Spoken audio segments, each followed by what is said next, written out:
പഴംപൊരി കഴിച്ച് മടുത്തോ? എങ്കിൽ ഇതൊന്ന് ട്രൈ ചെയ്ത് നോക്കും. അടിപൊളി സാധനമാണ്. ഇന്ന് നമ്മൾ ഉണ്ടാക്കാൻ പോകുന്നത് ക്രിസ്പി ബനാന ഫ്രൈ ആണ്. സൂപ്പർ ടേസ്റ്റാണ്. നമ്മൾ കാണുന്ന പോലെ തന്നെ കഴിക്കാനും അടിപൊളി ടേസ്റ്റാണ്. അപ്പോൾ അതിന് വേണ്ടിയിട്ട് 2 ഏത്തപ്പഴമാണ് എടുത്തിട്ടുള്ളത്. അപ്പോൾ അത് നമ്മൾ ഫ്രഞ്ച് ഫ്രൈസിനൊക്കെ കട്ട് ചെയ്യുന്നത് പോലെ ഒന്ന് കട്ട് ചെയ്ത് വെച്ചേക്കാം. പിന്നെ ഒരു മുട്ടയിലോട്ട് ഒരു പിഞ്ച് ഉപ്പും ഒരു 2 പിഞ്ച് പഞ്ചസാരയും കൂടിയിട്ട് ഒന്ന് ബീറ്റ് ചെയ്ത് വെച്ചേക്കാം. പിന്നെ വേണ്ടത് ബ്രെഡ് ക്രംസ് ആണ്. അപ്പോൾ ഈ പഴം നമ്മൾ ഈ മുട്ടയിൽ ഒന്ന് മുക്കിയിട്ട് ബ്രെഡ് ക്രംസിലും കൂടെ ഒന്ന് കോട്ട് ചെയ്തിട്ട് നല്ല ചൂടായ എണ്ണയിലോട്ടിട്ട് നല്ലപോലെ ഒന്ന് ഫ്രൈ ചെയ്തെടുക്കുക.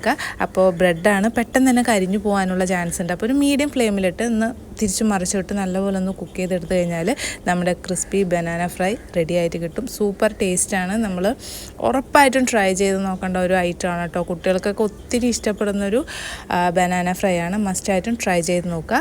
ട്രൈ ചെയ്ത് നോക്കിയിട്ട് ഫീഡ്ബാക്ക് അറിയിക്കുക. അപ്പോൾ ഇതിന് മുന്നേ ഇത് ട്രൈ ചെയ്ത് നോക്കിയിട്ടുള്ളവരാണെങ്കിൽ ആ കമൻറ്റും കൂടെ സ്വീകരിക്കുന്നതാണ്. അപ്പോൾ thank you for watching. Video ഇഷ്ടപ്പെട്ട് കഴിഞ്ഞാൽ ഒന്ന് ലൈക്കും കൂടെ ചെയ്യാൻ മറക്കരുത്.